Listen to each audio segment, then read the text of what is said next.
Welcome, everyone. I'm so delighted to have you all here today for this event, Community Colleges in the 21st Century. My name is Rachel Arteaga, and I will be hosting and facilitating this discussion today. I am the Assistant Director of the Simpson Center for the Humanities at the University of Washington and here in Seattle. Briefly, I'd like to overview the context of how we came to be in this place together today on Zoom. And that fundamentally begins with a grant from the Mellon Foundation starting in 2015 called Reimagining the Humanities PhD and Reaching New Publics. This is an area of work that the Simpson Center for the Humanities has been engaged in since that time. And what we have built is an enduring partnership with community colleges in the state of Washington, most particularly in Seattle, and also networks nationally, which we have represented here today on our panel. So we are really, really thrilled to hear about the way that these institutions are changing, the way that they're responding to the moment that we're in, and also to think about, with particular attention, to graduate education and how to prepare graduate students for work, effective and successful work in these institutions on behalf of the students they serve. So that will be mostly the focus of our discussion today. We do have a few questions that we will begin with as a panel, and then we will turn to audience questions as well, and we'll integrate those in. I'd like to give special thanks to Annie Dwyer, Assistant Program Director on the grant, who brought us all together and issued the invitations to these wonderful panelists today. She wasn't able to be here today, but we're thinking of her. And also I'd like to thank Caitlin Palo, Simpson Center Program and Events Manager, for her planning efforts today as well. So I will introduce the speakers and then we will go into discussion. We have Stephanie Delaney, Vice President of Instruction, Renton Technical College in Washington State. Stacy Donahue, Professor of English, Central Oregon Community College. Sean Garrity, Assistant Professor of English at Hostas Community College in New York. Bradley Lane, Executive Vice President, Seattle Central College. And Tina Red, Dean of Verde Valley Campus, Yavapai Community College in Arizona. So we will begin with question one. Let's see what we can cover in question one. What are the most pressing issues, Bradley Lane, facing community and technical colleges today, particularly in the midst of the social and political upheaval of the current moment and in the wake of the global pandemic? What an easy question with a straightforward answer. Thank you for giving it to me to start us off. And it provoked a lot of thought for me this past week. My mind goes in sort of three different directions. So I have kind of 3 points to make as an initial respondent to this question. And I want to start by just grounding us really structurally in the idea that across the nation, the majority of students enrolled in higher education are enrolled in community colleges, at least 52% across the United States. And there's also this sort of structural condition that during the pandemic, community colleges have been the most impacted in terms of enrollment declines of any sector in higher education. Nationally, they're down at least 15%, although there are going to be local differences all over. But I kind of started with that landscape. And what I see as the most pressing issues facing community colleges, and granted, there's going to be tons of variety around institution type and the context that they face, but my mind goes to these 3 things. The first is reconnecting students to education, re-engaging students, particularly because community college student populations, I think, have been the most, as I said, kind of negatively impacted during the pandemic, often because of the economic precarity of their lives or the other kinds of precarity that they have faced during these really intersecting crises that the nation and the world has reckoned with, thinking not only about the COVID pandemic, but also structural racism and police brutality and other issues facing the nation, threats, rise of authoritarianism, all kinds of interlocking crises. And when we've surveyed our students, and I've seen this in other institutions as well, really common themes are huge likelihoods of students facing housing or food insecurity, having mental health issues or concerns needing that additional kind of support, and there being really tremendous pressures on them to stay enrolled. So just bringing people back to education, I think, is one of the biggest challenges. The second challenge that I see is something that other institution types are likely facing too, and that is how we recalibrate the kind of teaching, learning, and work we do moving forward. I think there had often been the supposition that online or hybrid forms of education were maybe not ideal. I know at my institution, students were reluctant historically to enroll in those kinds of courses as opposed to face-to-face courses. And then during the pandemic, that has really shifted. And actually students now are even saying they prefer hybrid and online kinds of learning, maybe even going forward in ways they didn't know. It's been really amazing how institutions like mine have made like leaps and bounds in terms of what they are doing online. Things we thought it was going to take us years to do, we managed to turn around in a couple of weeks. I know, like many other institutions. So thinking about how we continue to offer online student support services, especially advising and counseling, how we really do online and hybrid instruction with a view toward equity. I've been really impressed by the decisions that faculty have made at my institution. For instance, in science labs, we really decided it was going to be much more equitable to have students pay for virtual online labs happening in software, as opposed to mailing them lab kits at home, because we didn't know necessarily that students would have the kind of space or the kind of resources to do that kind of lab work at home. And the online simulation labs wound up being a real equity driver in ways that we just got totally surprised by. So I've been impressed by that kind of decision making and think we'll have to keep doing that kind of stuff going forward. The last point that I would make is, I think community colleges are reckoning with how we define and redefine success on behalf of our students. I think on the one hand, we see a lot of national discourse that is quite promising around free community college and this faith in the ability of community colleges to be this economic lever and life-altering education on behalf of people. At the same time, there is a lot of interest in community college redesign and improvement, especially from private foundations, in some instances even in legislatures who want to drive performance-based measures in community college, because there's this sense in which community colleges aren't performing well enough when we look at 3-year and 4-year graduation rates. I think what that is masking is really, again, a structural problem where we have the most number of students who need the most kind of wraparound support actually getting the least amount of funding of any kind of institution in the country, particularly when we compare it to baccalaureate institutions, R1 schools, private schools. And this constant need to do more and more and more with slivers of funding, especially as state legislatures disinvest from public higher education.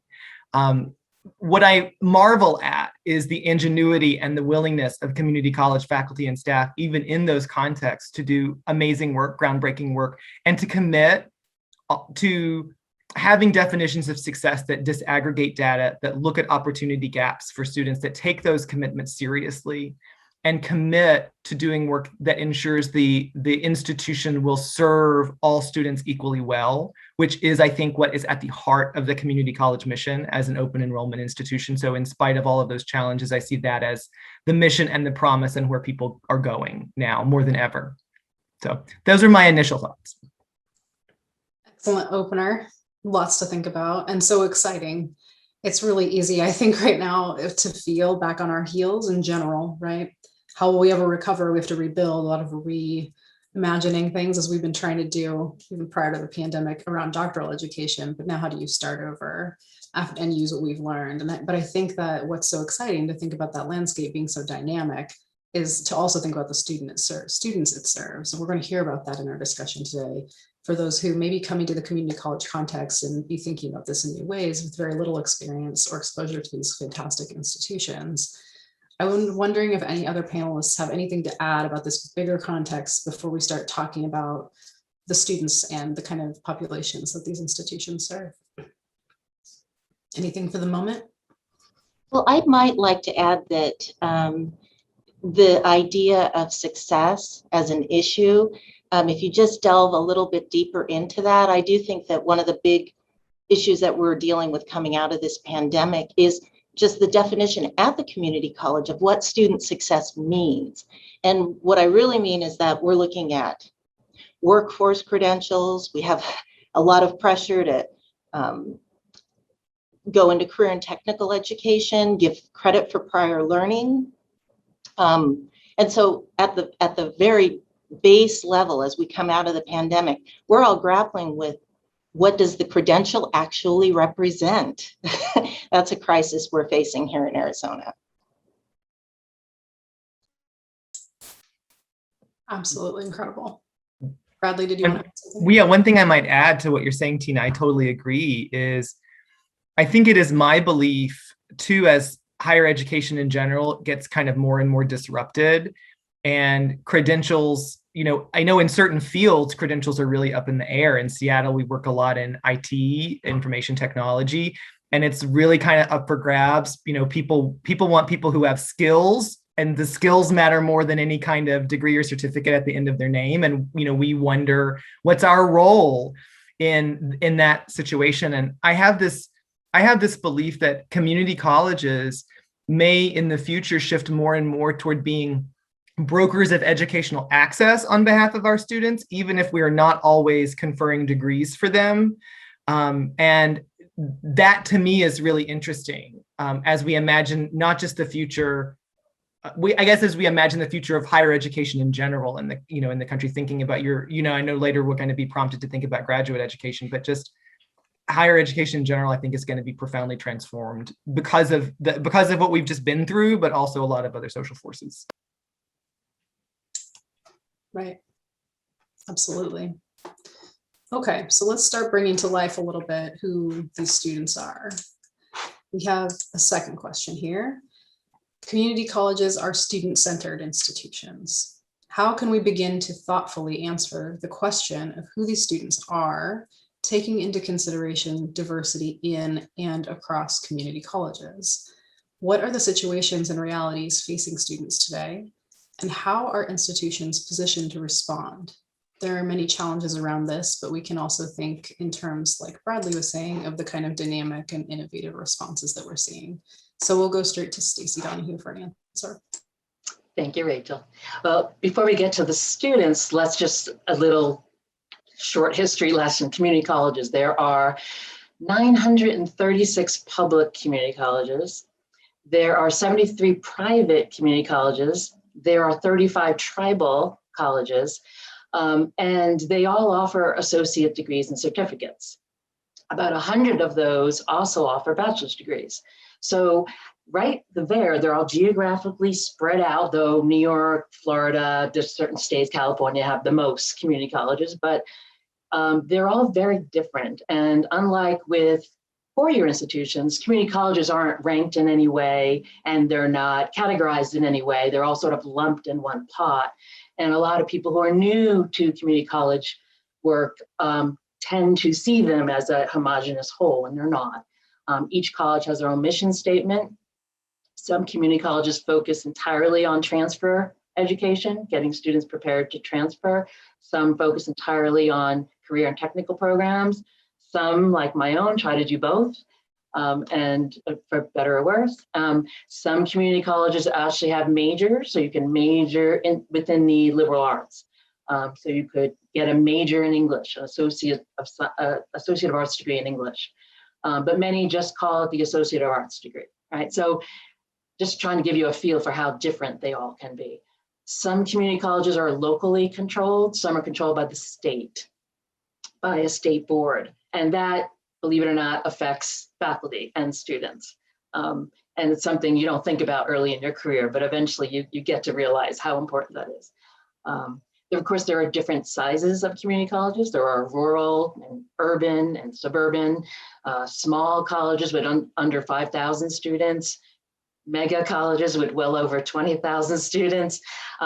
Those, of course, are very different. However, I think one commonality would be that at most community colleges, we tend to aim for small classes, not as small as I'd like sometimes, but not as large as some university classes for the first 2 years of an education. So that is one commonality I believe most community colleges aim for. most community colleges do have their student demographic information posted on their websites now. So if you are interested in a community college, you definitely want to dig through their website. We have to collect that information, obviously, for various federal, state, and accreditation needs. So that information is readily available, and you could see what percentage of students are women and the age and all that. The American Association of Community Colleges collects each year a fact sheet, and Rachel will show that in a minute. And that fact sheet tries to give you an overview of all the community colleges. So it's of interest because it does show you how many, more than 50% of the attendees are women at community colleges. But that's generically, not individually. I bet you at some community colleges that number is either much, much higher or much lower, right? So that fact sheet could be really a good place to start to get a feel for the types of students who are found at community colleges. And they update that data every year. For example, the median age now is 24. That's much lower than when I first started in community colleges a long time ago. So that number has changed, and it will keep changing. And there are various reasons why the number is getting lower, and we can talk about that at some point too.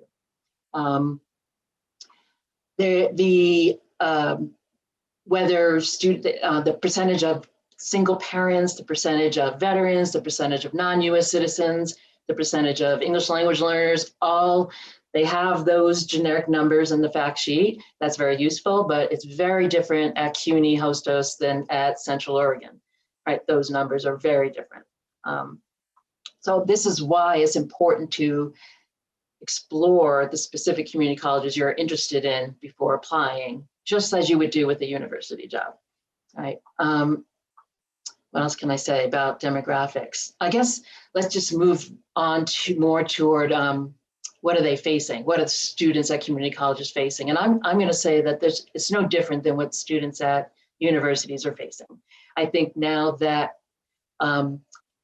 people are starting to recognize that students at universities have the same issues as students at community colleges. So that's, I find, interesting. You're seeing with the Real College movement, #RealCollege, this sudden awareness that students at, in Philadelphia, the university, are equally as food insecure or housing insecure as students at community colleges have been for decades, right? Most students are working part-time or full-time. Most of my students are full-time working. They have travel expenses, they have childcare expenses, books, they're caring for family members. They tend to be at community colleges more career focused and maybe initially not as interested in the arts or the liberal arts at first, until we get them and we kind of work our magic on them. Sorry, Stephanie, but we try. And while some of them are unprepared academically, they have so many other strengths that they bring. And the best instructors are ones who recognize that and can work with those strengths, and at the same time help introduce them to how to be more prepared academically. So what else can I say? How are institutions positioned to respond to these challenges? Well, Bradley started that conversation. I'm sure we'll get to it, but there's a lot of grant work happening at Central Oregon. We've been chasing and working on grants for now over a decade, and we're continuing to do that. And those grants help at least jumpstart new programs and new approaches, new approaches to support students, mentoring students, advising students, pedagogy. All of that's changing over the last 10 years, and it's actually pretty exciting. Institutions are also making more connections with community partners and building those relationships, which also helps students too. But I'll end there because I could go on, and I won't. But Thank you. Thank you so much, Stacy. I'll just point out too that the small class sizes that you mentioned are a way, I mean, that's a formation of responsiveness to student needs, right? And to these situations, and that's exemplary. It's something that people may not know if they haven't worked in a two-year college or didn't attend one. So I think it's really important to emphasize that too. Are there other comments? Stephanie, would you like to add something? Yeah, I just wanted to give the tech college perspective. For folks who aren't familiar with the career and technical colleges, we don't offer transfer degrees. We're not even authorized to offer transfer degrees. When a student comes to a technical college, they want to go to work. They come to our institutions, and when they leave, they go directly into the workplace. And that's a special kind of student. They know often what they want to do when they come. So some of the issues that some colleges have with students sort of swirling and coming and thinking, oh, I want a degree, but I don't know what no, people come to technical colleges, they know what they want to do. They are determined, and they can frequently get it done. Our programs tend to be really hands-on.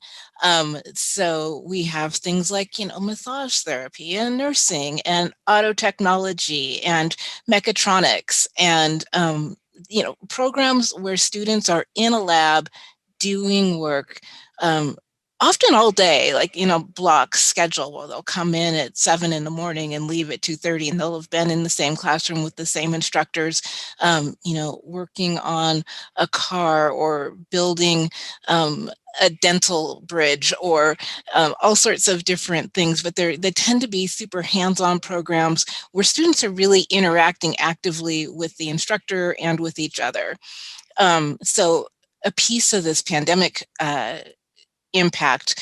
It was tough for everybody to move online, but it was really tough for these students who've specifically chosen to come to a technical college because they can be in a space where they're working with their hands and doing things to have to shift to online. But our faculty were rock stars, and they really managed to do a pretty good job.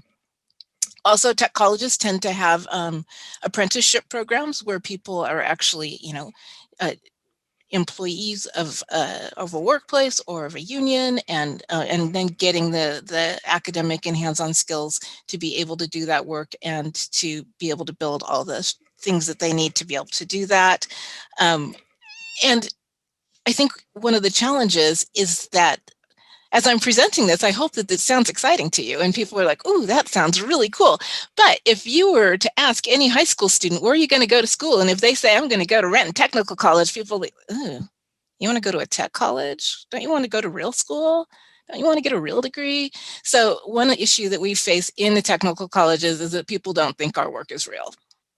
And it is. And it's super valuable. And for a lot of people, it's way more satisfying and financially sustainable. I mean, if you look at what English majors are making when they graduate with their 4-year degrees and what most of our students are making after they get their hands-on 2-year degree, I'm just saying, tech college is the way to go.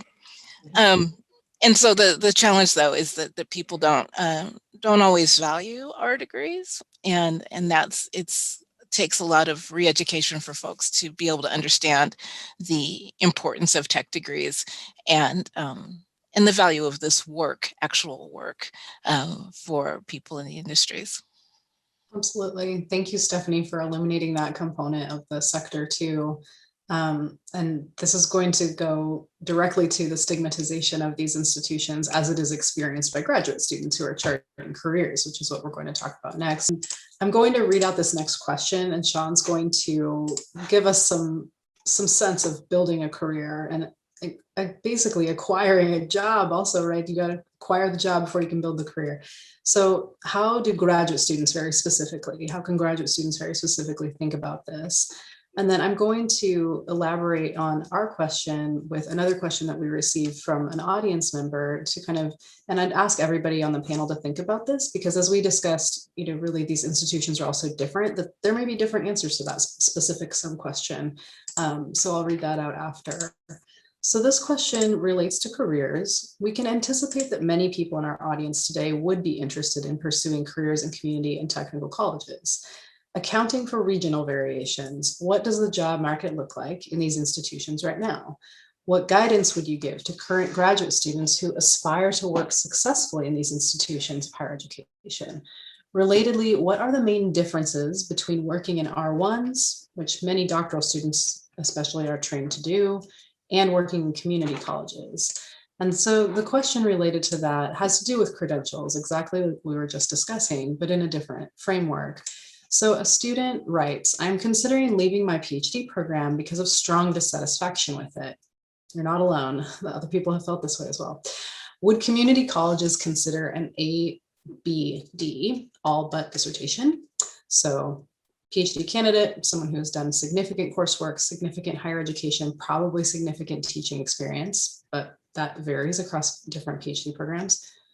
Would community colleges consider an applicant with that background?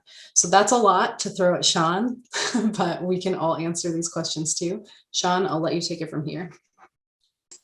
Thank you, Rachel. And yeah, I want to be careful kind of not to generalize too much, which I think, as we've sort of established is really important, right? It was really interesting hearing Stephanie's perspective right on the technical colleges. And, I'm someone too, coming from, my own background as a graduate student. I went to the CUNY Graduate Center, and then Ostos Community College is part of the larger City University of New York system. So, I've been enmeshed in that network for a while. I can start by addressing the specific question from the audience member and then sort of track backwards, I think. And the answer to that question would be it varies dramatically. In the situation that I'm in, I think is a relatively unique one nationwide, because as part of the City University of New York system, community college faculty members are also expected to publish for tenure, to present. And so all community college faculty are required to have PhDs in our system, unless it's there's terminal degrees in other fields where it's different, right? But if you're an English professor, history, philosophy, whatever, they want the terminal degree, and they want to see evidence of an active research agenda that you'll pursue in that job, right? And it's part of my tenure and promotion, guidelines that I have to have done some publishing and whatnot. And so, some of that support is provided by my college, right? Some course release time and some grant funding and things are provided. But there's plenty of people I know who work at community colleges elsewhere with a master's degree, right? And I was poking around a little bit this week too at job ads, and many of them ask for, just a master's degree as the terminal degree. So it's going to vary. It's going to vary dramatically depending on where you are. But yeah, so, I think that's why I think my case is, whenever I tell other folks about my situation, they're usually generally kind of surprised that, these things are required of us, the publishing and whatnot. So let me just step back quickly. I definitely am someone who grew up with and even entered graduate school with the kind of sort of terrible, unfair biases that Stephanie was referring to, right? In the town I grew up in, if you went to the community colleges, right, everyone sort of looked at you like you must have done something wrong, right? There must be a problem. Your grades weren't good enough or whatever. So I, upon going to grad school, I started adjuncting at another community college in the system, which I credit as this was back in 2011, but I credit this as the way that I got to the job that I'm at now. Had I not set foot in a community college classroom, I probably still would carry some of those biases today, right?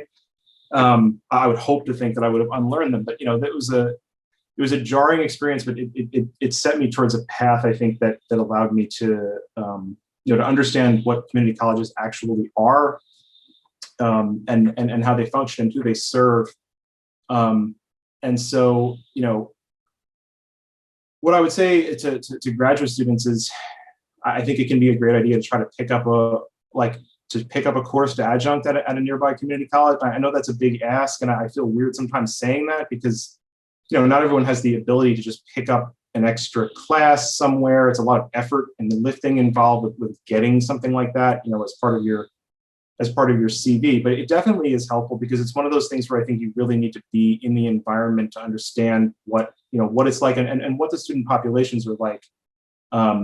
all that's very, very important.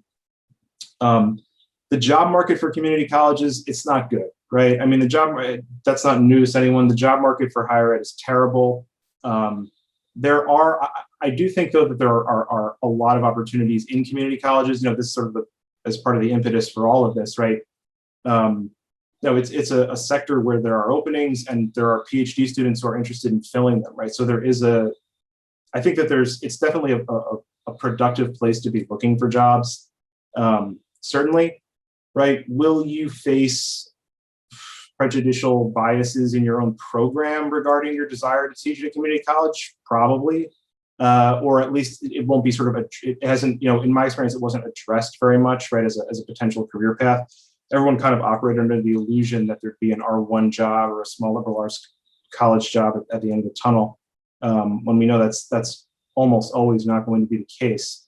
And so, not seeing community college jobs as like a backup or a fallback or as a stepping stone, right? We get applications sometimes for job openings where it's very obvious that that's sort of how someone views the job, right? They're not invested in, there's no evidence of an investment in the mission of an open access institution, right? And that I think is the commonality between all of these schools, right? The open access element. And what that really means, right? That anyone who walks through those doors is going to be admitted and you're going to teach them in your classrooms. And, I still work with people who don't seem to have come to terms with that. There's a lot of frustration projected onto the students when that's right. But that's the job that we're there to do, right? Is to meet them where they are, to figure out where they are, and, to balance all of that within a single classroom. It's very, very challenging, but that's sort of the core of the job, right? Is reaching all of those students. And so, getting experience, like I said, at a community college is a great way to, to dip your feet in, so to speak. And to be quick about this, the differences between R1s and community colleges, the number one thing is just the teaching load, right? Community colleges are teaching colleges. You're going to teach 4, 5, 6 classes a semester. And for me, that's composition classes largely. So lots and lots of grading.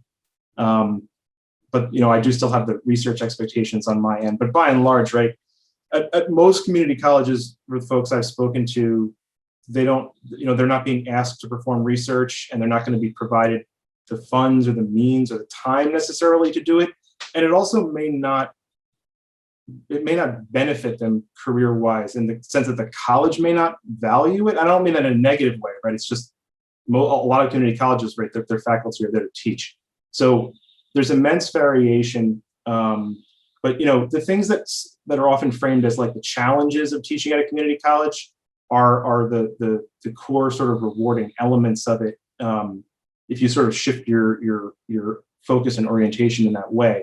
And, in some ways I'm probably preaching to the choir here because, the program that you guys have here, which is fantastic. And we had something similar at CUNY that was Mellon funded recently as well. So yeah, I like Stacey, I could talk endlessly about these things, and I'm happy to elaborate more or answer questions specifically. Thank you so much, Sean. I'm wondering if anybody else on the panel would like to address the credential issue, and also just in general, how could you find out, let's say you do complete the PhD, but you would like to be assessed as a professional, fundamentally as a teacher.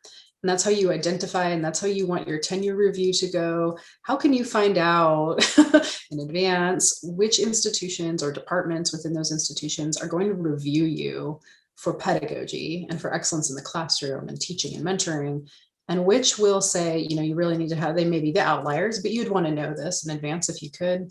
Do you need to have a research profile that's active, or even if you don't have that be required of you, would it benefit you? And then make your decisions accordingly about where to go and try to work, right? Bradley? I was going to add just, parts of everyone's, I think, biography and their trajectory is going to be unique, but similar to Sean, I started by adjuncting at the local community college down the street from where I was doing my PhD.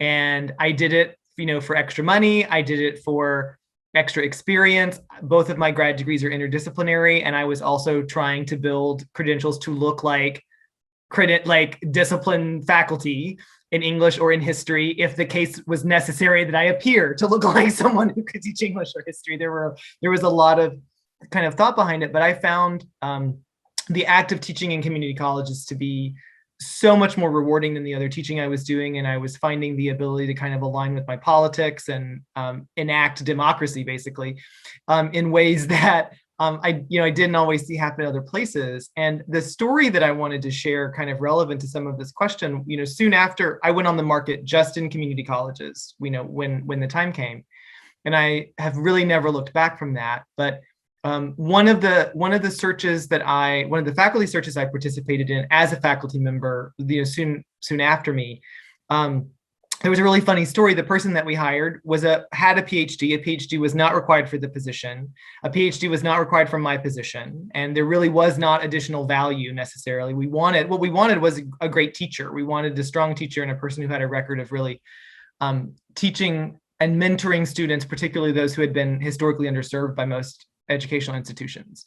And the funny fact in that story was that person whom we hired, and at the time, this was maybe 12 or 15 years ago, there were, 200 or 300 applicants for this tenure track English job. The person that we wound up hiring, she mentioned telling her advisor, oh, I'm applying for this job, and here's my material. And her advisor at the time was so upset because she didn't talk about her dissertation in her cover letter, right?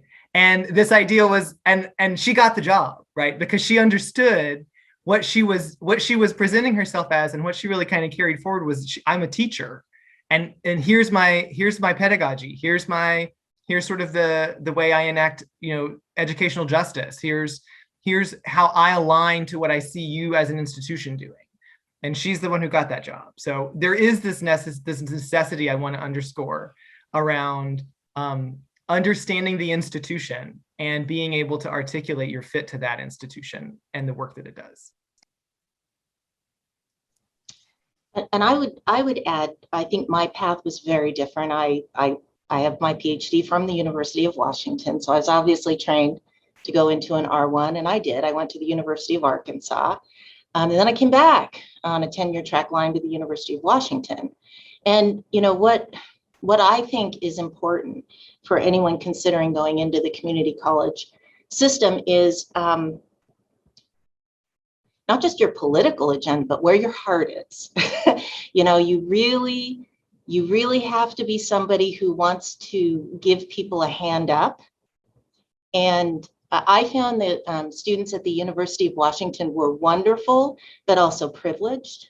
And I found that they did not align with my own lived experience. So I'm the first in my family to go to college, the first to earn a degree, still the only person in my family with a degree. And I just felt a deep need to help other people who had a similar journey, a similar need to find somebody who understood them. And then the last thing I would add is the bias against community colleges, because my own mentor said I was committing career suicide. And if he was listening, he'd laugh, because he was like, if you go to a community college, you can never come back. And I was like, bye. I know where I'm going, and I love the people I'm going to be working with. But when I went from the University of Washington to Portland Community College, I was grilled on whether or not I could handle the new load, the workload, the grading, the neediness of the students, the amount of mentoring they were going to need. And I really had to, in that interview, articulate my politics and why I was making this change. So that I just would like to say that the bias exists when you're in the R1, the bias exists. But there's another bias at community colleges that says, can somebody from an R1 actually teach? And so adjuncting now and then is a good idea to prove that you're teaching, especially if as a graduate student, you did not have your own classes and you were primarily a teaching assistant. I'd like to just follow up on Tina's note about the bias in community colleges. At the tech college, actually most of our programs you can't get a PhD in. So in those few that you could get a PhD in, there's a lot of suspicion about somebody coming in with a PhD. And I've, even prior to coming to the tech college, I've been on a lot of screening committees over the 22 years or so that I've been in the system. And in every single committee, if somebody does have a PhD, regardless of the position, there is a little bit of the suspicion that Tina was talking about, like, does this person really want to be here? Is this really what they want? Or are they just, is it just a stepping stone, or is it just, so if you are the person who does not have your PhD, that's actually an advantage, I think, when you are coming into the community colleges. And I would add for career and technical, at least at my institution in Arizona, you only need an associate's degree. What you really need is training in the particular field you'll be teaching in. I don't want to leave anyone with the impression that not getting a PhD is a good idea. You've come a long way. Just finish. Right. I'm torn as well, because we've seen that it's expertise in the area, and how you describe that. It's not about the credential as much as it's about being able to perform that expertise and bring other people into that tradition of expertise through excellent teaching and through caring about the students, right? And in some sense, the PhD, depending on where you're getting the PhD, who's advising you, and how you're conducting yourself in your PhD, how you're living through your PhD and developing yourself professionally, that may be a real asset to you, because the PhD signifies time, right? It signifies time that you're spending investing in particular things. You can do that in a lot of different ways. You can invest only in a narrow line of research, or you can invest in engaging with public audiences, community partners, and programs where students are being served across all these various points of intersection that we all, that we on this panel at least care about a lot, right? So if those are your values, there are ways to express and develop those values inside a PhD program, and then take them with you powerfully forward into the two-year college systems. One thing I would also add about research, what we've learned from our partnership, is that in many, many cases, that research background, when people go into faculty positions in two-year colleges, even if they're not required to continue developing a research profile in an area of specialization, they're going to continue working, writing, and thinking about teaching with their research background, and probably disseminating work on excellence in teaching, or how to do things in the classroom that are innovative and new. And so in that sense too, they're definitely contributing to a body of research around that practice, and on behalf of the profession and on behalf of students who will then benefit from those insights. So I would say there are ways to have a kind of really thoughtful, nuanced engagement around that, and not think as much about the credential itself as much as that's so difficult to do in our society. But I want to go back to Bradley's point about enacting democracy, because we know that in our audience today, and that this video will circulate elsewhere beyond the time that we have together today, I want to think too about that leadership perspective that all of you have and that you're bringing to us today, and speak a little bit to the ways the pandemic and the impact of the pandemic has been different on community college campuses, but also the ways that you've been seeing some resource allocation and maybe making some really important decisions about that. And this may not even be at the faculty level, maybe a committee or higher upper administration level, but we'd like to hear a little bit about that. So the question is this: the pandemic has exposed the situations of students, faculty, and staff just across institutions, right? It has exposed us to the needs for services and for responsiveness to needs. So one way of thinking about this is through the distribution of CARES Act funding. So this is very concretely thinking about that funding. What can it be doing on behalf of students? How is it being used? How are your institutions using this funding, if you did get this funding, to address the challenges caused by the COVID-19 pandemic? So we'll go to Stephanie first. Sure.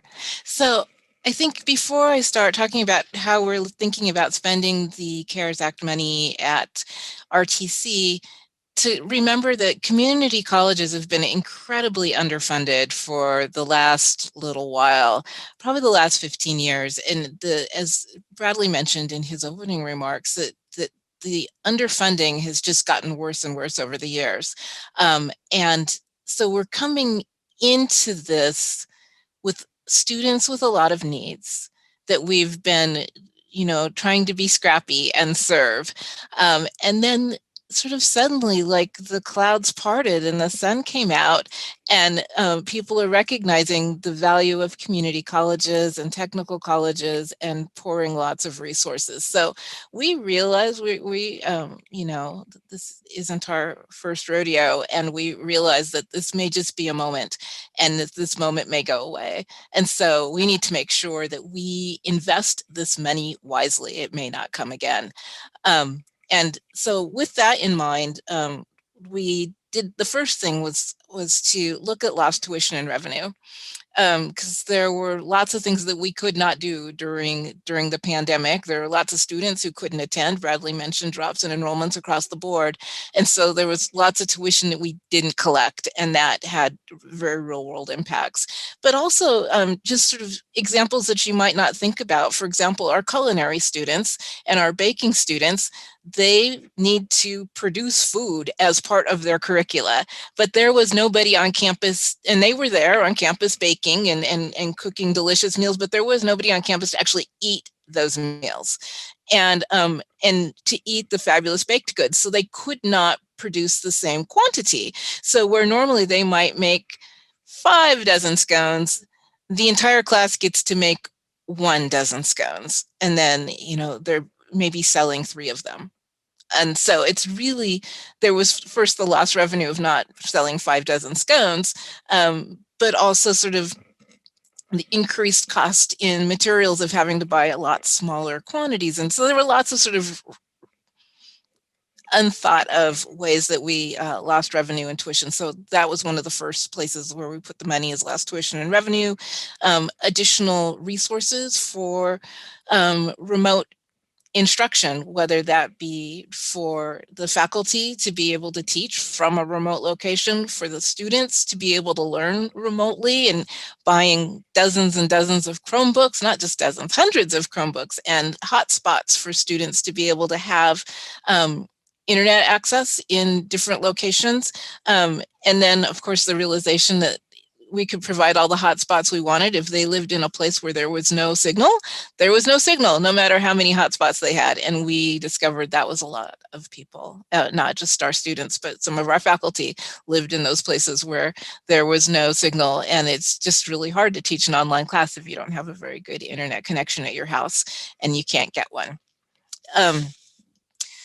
We are spending some money on flexible technology that allows students to really learn from home well, sort of like Bradley was talking about, those science labs. We had, for example, our mechatronics and auto technology faculty adopting 3D types of programs where the students could manipulate bolts and engines digitally with special computers and with digital glasses. And it was just, some really great stuff that they were able to adopt because the students could not come into the classroom and have 4 people huddled around a single engine anymore. You could only have 1 person huddled around an engine. So working through things like that. Also, tools for students to be able to check out and take home. For example, our nursing program bought a bunch of babies, artificial babies, so that they could learn how to do pediatric work from their living rooms instead of, coming and working on them in the labs. We also opened up an opportunity for our faculty and staff to come up with their own ideas for how we could spend this money and make proposals for their own programs. And so we're actually just in the final stages of reviewing and approving a slate of those right now. And so all sorts of people have been able to propose things that they think is really going to help their programs move forward, because we're really trying to be in this future thinking mode with the realization that, this money might not come again. And who knows, there might be another pandemic. How can we just make sure that we are well positioned to serve our students as well as possible and to support our faculty? One of the things that we were able to do at RTC, just thankfully, just before the pandemic hit, was hire 2 behavioral health specialists. And mental health has been such an important thing to keep in mind.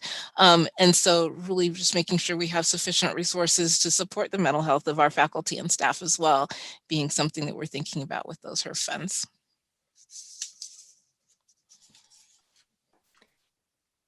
Thanks, Stephanie. That's just incredible. Bradley, something else? Another part of those funds that, and I'm sure this is the case for other institutions. I mean, the other half of a lot of those funds go directly to students in the form of student aid. And I think colleges make different decisions about how that aid gets applied. You know, I know at my own institution, we really wanted to try to bring an equity framing to that decision making to say, you know, do you spread it all around so that everyone gets a little?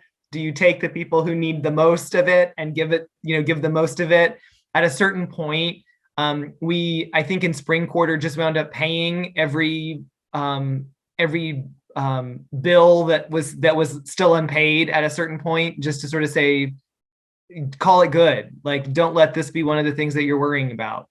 But early on, I know we were making a lot of emergency grant funds available. That was something that students really felt the need for. And I know based on our emergency grant, process, students were using it to pay rent, or, particularly people who had been displaced from work. And so that commitment to get the student aid in the hands of students. And I know many institutions use some of their own institutional side of that money for student aid too, because of that commitment to students.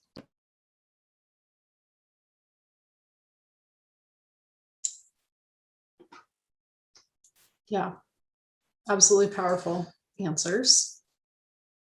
Thank you. We are having some love from the audience for the creative idea of take-home babies for the nursing students. So just a moment of levity there, that we love the image of persistence in education taking the form of all of these various tools, including working out in that way. Okay. We can talk about nursing students, we can talk about rebuilding engines, and we can think about technical colleges, but I think we should push ourselves to think about the humanities at all of these institutions. Because we're a humanities center, and so this is part of my job to bring us back to this. So we're going to go to Tina for an answer first to this question, but I'd love to hear from all of you. And then we have a couple of questions coming in from the audience, which we'll go to next. So anyone waiting in the audience to hear answers to your specific questions, please know we will get to them. We'll wrap up at 5:15, so we have a bit of time.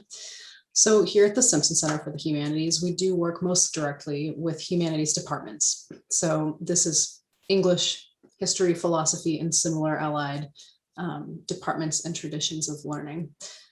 For example, all of our current Mellon Fellows in the program are from the departments of English, history, and philosophy. So how do you envision the role of the humanities in these but other related fields as well in the future of teaching and learning at community and technical colleges? Tina. Thank you, Rachel.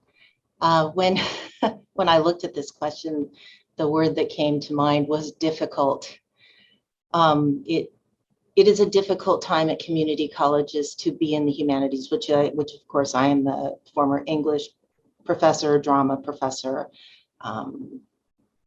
critical theory person. So it is a difficult time. What I would say to the teaching and learning aspect is that we need to be articulate and clear about the connections that our work makes. It is unfortunate that the humanities, especially at community colleges, have been relegated to a frivolous pursuit at the very moment that we need to understand what's happening to us locally, globally, economically, but most importantly, in our interactions with each other. And that is what the humanities can help us to understand. I think that in some ways as humanities faculty, we have not, especially at community colleges, I think that we've not been articulate enough about what it is that we actually do.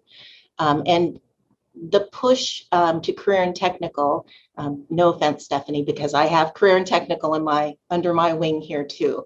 But in the national push to emphasize workforce development, for example, I had a philosophy instructor that came to me and said, let's just force all the career and technical people to take a humanities class. And I thought, well, that isn't the approach we're going to take. We're not going to force anyone to do anything, especially when our charge is to decrease the amount of time that they spend with us. The charge is don't waste anyone's time. And so really what we need to do is we need to figure out a way to better message and market the value of what it is that we do. So that's on the teaching side. We are smart and articulate, and I think that we can find ways to help people to understand that we are the center for critical thinking, and every employer out there wants their employees to be able to think just a little. The other place I think it's very important for the humanities to be enacted is at the administrative level. As an administrator, I look around and I see folks who look at data and cannot connect the dots. And it is so important right now for administrators to be asking the hard questions when we're at the table. There are so many different initiatives that we're dealing with. The questions have to be, what does it mean to earn college credits in high school? It's not simply a great thing to get your degree and your college degree at the same time. What are we actually asking of those high school students, and what do we expect them to do with that credential? Those are things humanities thinking, those are the kinds of questions that we in the humanities ask, that other disciplines might just simply make the assumption, high school degree, associate's degree, same time, we're good to go. It's not always the case. How are we actually, this is another question administrators could ask, are we building the economy, or are we responding to the economy? Which one are we supposed to be doing? That's something that a humanities person would ask. Whereas a workforce development person might simply say, go build the economy, let's go to the most obvious place. How do we support part-time students? That's a huge question in community colleges. For most community colleges, 3/4 of our students attend part-time, but we often come as administrators with this model, these preconceived educational models where everyone puts their lives aside, they devote themselves to education. So I think teachers need to work, instructors, professors, but also administrators. And then the final thing that came to mind about the humanities is just really responding to the push for workforce development at the community colleges. It is a charge coming from the highest level. And career and technical education, it's oversimplified and it's also overcomplicated. And what I mean by that is we don't really always know what that means. I think Stephanie knows exactly what it means, and I think the rest of us get a little bit confused. I oversee transfer, I oversee a CNC program, a nursing program, a culinary program, a winemaking program. All of the end of that list is career and technical, but it isn't necessarily welding, automotive, diesel, mechanic, and I think we could help CTE as humanities folks to explain what career and technical education is. And if we don't do a better job at that, our faculty begin, especially humanities, transfer faculty, they begin to feel like widgets.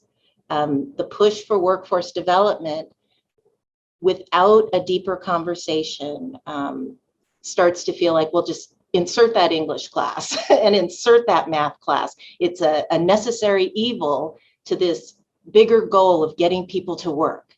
And we need folks in the humanities to sort of slow that down a little bit and explain that thinking deeply about human beings that we're charged with, helping to navigate an educational path, they're human beings. And the work of the humanities really highlights that.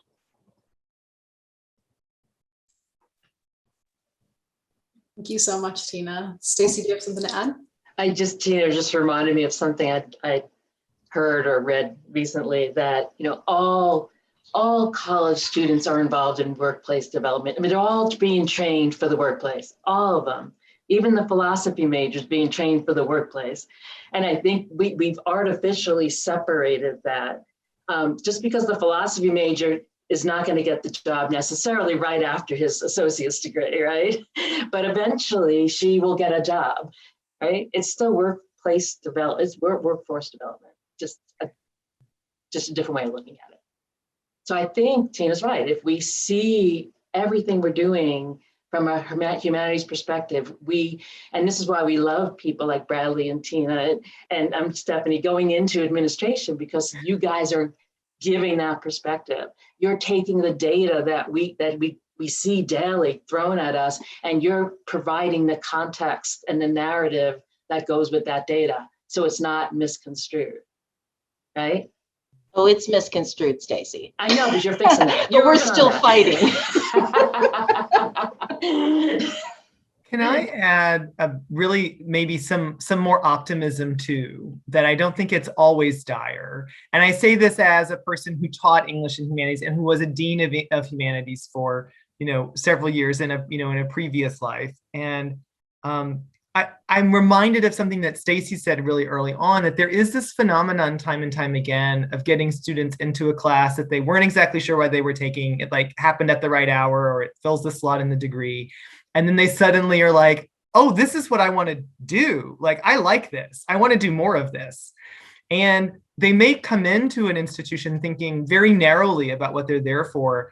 And they do actually wind up getting exposed, often in liberal arts, to a wide variety of disciplinary practices or subjects that then do inspire them to go on and transfer and seek other kinds of degrees. And so I don't want to lose sight of that phenomenon happening again and again and again. And when there is teaching in the humanities that is super rewarding in community colleges, what I see happening to it is that it is often more contextualized maybe than it has been for you in a Research One institution. I want the teaching and learning, even in humanities classes, to be hands-on and active, even if it's not happening in the auto shop. I want it to be problem-based and interdisciplinary. And part of where I see humanities education going in community colleges in the future is, teaching research, teaching critical information literacy, teaching ethics, teaching sustainability, teaching social justice and equity and intercultural kinds of relations. Those are the quote unquote skills that wind up happening across a ton of degrees at the college. And those are the classes that humanities teachers wind up teaching. And it can be really, really amazing. And in my teaching career in the humanities, it was always amazing. But I wanted to add go back to something Stacy brought up, and that is the funding mechanism. And, I think as a graduate student, that is not something you think about very often. But here in Arizona, we are funded at the county level, and we are given a large portion of property taxes. And that's a great thing because our funding is sort of stable with the cost of housing always rising. But it's a difficult thing because it puts us right in the center of our communities in terms of that push for workforce development. We owe, in a sense, in Arizona, our communities a product. I think it's very different when you have statewide systems like you do in California and Washington, where there is a larger program at a higher level that sort of insists on the transfer piece. Just wanted to add that. Right, that makes total sense. There are definitely different pressures in different state systems and different funding mechanisms, like you're saying. It would be interesting for graduate students who are interested in careers and community colleges to take a look at that, to take a close look. And I just want to put out there that at the Simpson Center, we are more than happy to connect you with resources that we have and with people to talk to who know more than we do about this. So for those graduate students who feel potentially a little overwhelmed by how big this topic is, how nuanced it is, please know there are a lot of fantastic people working on it. We'd be happy to connect to you. So just be in touch with us. We have a question from the audience that I think would be interesting. It kind of brings us back to the original question that we started with, but it specifies something really important too. So this is from Sharon Mitchell at Centralia College. What are your thoughts about how student preferences for modalities? And I think in this sense, she's thinking too about the online and hybrid options that have suddenly been able to be rolled out much more quickly than anyone anticipated. How can these be attended to in an ongoing way? So we responded in a crisis, but how do you build it out in an ongoing way? What structural changes do community colleges need to incorporate to keep students' needs in the forefront of these conversations? Thoughts on that? Sean? Yeah, this is a great question. And I've thought a lot about this, over the past however many months it's been now. And the number one thing I think that my response about this would be for the college is that we need to hear from the students. And for all the talk, for being community colleges, the focus on the students, we've still yet to get information, big aggregated information from the student body about what they want going forward.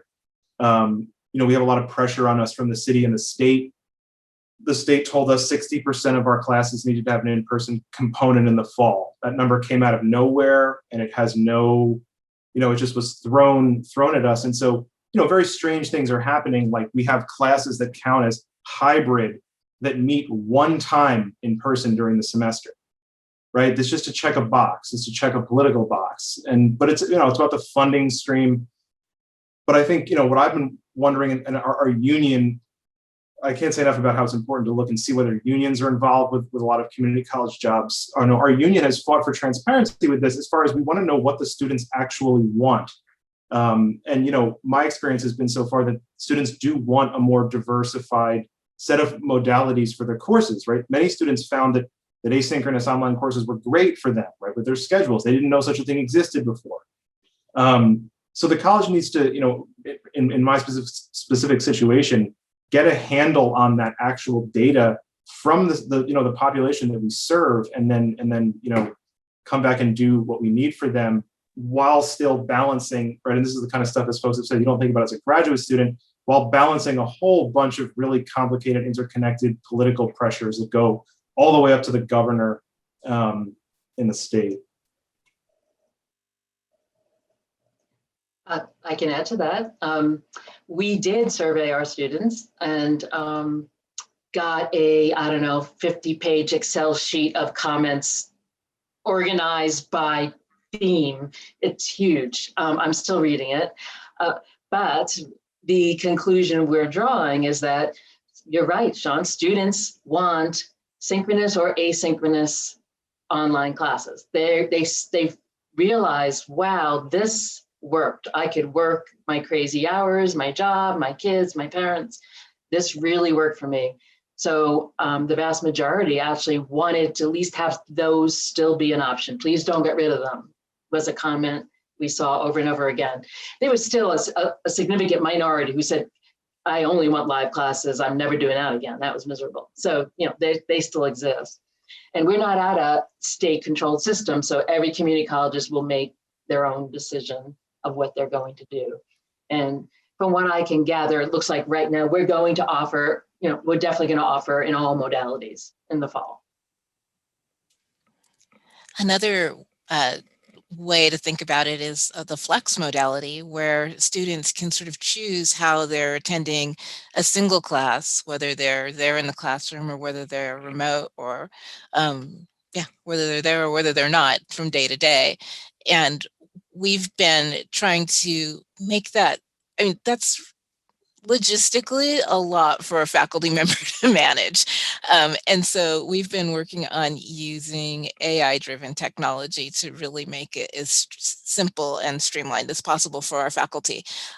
One of the things that we've been able to do in some of our classes is use that technology to make the learning experience better for students, whether they're in the classroom or whether they're remote. For example, in our band instrument repair program, we have she might be working on a little flute or a piccolo, which is really small. And so she's up at the front of the classroom doing this minute repair, which, maybe the student sitting in front of her can see, but the 18 other students in the classroom cannot see what's going on with that piccolo. Now she's able to use a digitally enhanced overhead projector to show it on the monitors of every student in the classroom. So they are able to see this detailed work happening right in front of them. And so they can see it whether they're sitting in the classroom or whether they're sitting at home, but everybody is having a better learning experience because of this. And so incorporating flex technologies in ways that consider the workload on the faculty member while also considering the enhanced learning opportunities for the student is really important. Absolutely. It's really going to be interesting to see. I keep hearing this from leadership at all levels, from all places, sort of, let's take the best things that we've learned forward. No one has filled in for me yet what those are. So this panel is starting to do that. I'm very excited to think with you all about the hybrid future of higher education. We're close to time, so I'm wondering if there are last takeaways, pieces of advice you want to impart to particularly graduate students, because we know that's a big core part of our audience for our program, but also to your colleagues around the country and community colleges. Looking ahead, what do we have to see? I want to encourage people's passion and interest in community colleges as really vital places to do high quality education. For all of us who've taught in them, there was never going back once I set foot in a community college classroom. And so if you're curious about it, take that curiosity forward. And I would just add that there is no better time and no time that I've known in my 26-year career where we haven't needed bright, energetic, young faculty with great ideas. We need you.